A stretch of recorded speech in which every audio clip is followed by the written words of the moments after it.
بسم اللہ الرحمن الرحیم۔ معزز سامعین و ناظرین، ہم آپ کو کہانیاں سنا رہے ہیں، تو یہ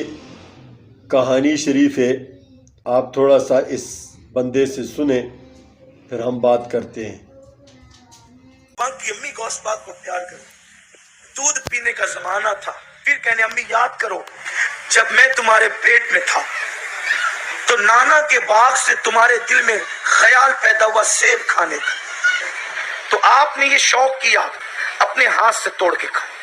تو سرکار غوث العظم دستگیر کہتے ہیں امی جان آپ نے کنیزوں کو حکم دیا کہ آپ جو ہے یہ چوکیاں رکھیں تو میں ہاتھ بڑھاؤں۔ فرماتے ہیں اپنی امی سے کہتے ہیں، غوث پاک کہتے ہیں امی جب تم ادھر سے ہاتھ بڑھانے لگی تو وہاں پر اس درخت پر ناگ بیٹھا ہوا تھا سانپ، ادھر تمہارا ہاتھ بڑھا، ادھر ناگ کا ڈنک بڑھا کہ تم ادھر ہاتھ بڑھائے تو وہ تمہیں ڈنک مار دے۔ تو میں نے سوچا ناگ میری امی کو ڈسے کیسے، تو میں نے پیٹ میں آپ کو ناخن چبو دیا آپ کو بچانے کے لیے۔ فرماتے ہیں کہ میرے دل میں خیال آیا کہ میری امی کو سانپ ڈسے کیسے، تو میں نے آپ کے پیٹ میں ناخن چبو دیا، ناخن چبا تو آپ کے پیٹ میں تکلیف ہوئی اور آپ نے ہاتھ نیچے کر لیا، شور مچ گیا، بی بی کو تکلیف ہو گئی تو وہ شور کے اندر وہ سانپ بھاگ گیا اور اس طریقے سے آپ سانپ کے ڈنک سے بچ گئی۔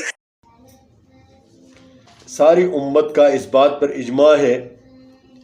کہ انبیاء علیہم السلام نبوت سے پہلے اور نبوت کے بعد تمام گناہوں سے پاک ہوتے ہیں، لیکن آج تک کسی نبی کے بارے میں ما سوائے حضرت عیسیٰ علیہ السلام جو ایک معجزاتی طور پر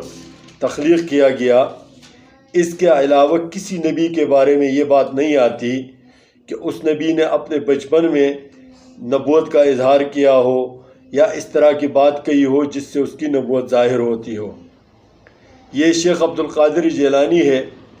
جو نبی کریم صلی اللہ علیہ وسلم کے امتی ہونے کی حیثیت سے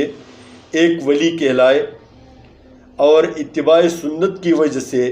اور بدعات سے پرہیز کی وجہ سے ولی کہلائے، لیکن اس کے بارے میں یہ کہتا ہے کہ غوث پاک نے ماں کے پیٹ کے اندر اس کو ناخن چبایا ضرر سے بچانے کے لیے۔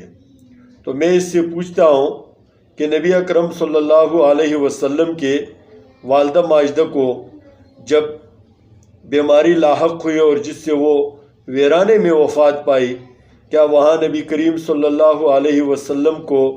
کوئی کرامت، کوئی معجزہ ظاہر کیوں نہیں ہوا؟ نبوت سے پہلے نبی کریم صلی اللہ علیہ وسلم کو کتنے دکھ اور درد پہنچے، کیا آپ کے والد صاحب فوت ہو گئے جب آپ ماں کے پیٹ میں تھے، اس کے بعد جب پیدا ہوئے 6 سال کے ہوئے تو اس کے والدہ ماجدہ فوت ہو گئی، اسی طرح ابو طالب فوت ہو گئے تکلیف میں، خود نبی کریم صلی اللہ علیہ وسلم نے کیسی مشقتیں اٹھائی، لیکن کبھی بھی اس طرح کی الوہیت کا دعویٰ نبی کریم صلی اللہ علیہ وسلم نے نہیں کیا، صحابہ کرام نے اس کے بارے میں نہیں کہا۔ چلو نبی کریم صلی اللہ علیہ وسلم کی ذات اقدس تو بہت بڑی ہے، کسی صحابی نے اپنے بارے میں اس طرح کی کرامتوں کا، یا صحابہ کرام کے جو شاگرد تھے انہوں نے صحابہ کرام کو اس طرح کے کرامات اور معجزات ظاہر کیے نہیں کیے۔ اور میں کہتا ہوں کہ شیخ عبد القادر جیلانی رحمۃ اللہ علیہ کی ساری زندگی کی عبادت و ریاضت صحابہ کرام کے ایک غزوے کے برابر بھی نہیں ہو سکتی۔ شیخ عبد القادر جیلانی کی ساری ریاضتیں، سارے مناقب، سارے برکات، سارے فضیلتیں صحابہ کرام کے ایک غزوے کی جو سفر ہے اس کے ایک حصے کے برابر بھی نہیں ہو سکتی۔ بلکہ میں کہتا ہوں کہ شیخ عبد القادر جیلانی رحمۃ اللہ علیہ کی ساری زندگی کی عبادتیں و ریاضتیں اور ولایتیں یہ صحابہ کرام کے نبی کریم صلی اللہ علیہ وسلم کی طرف ایک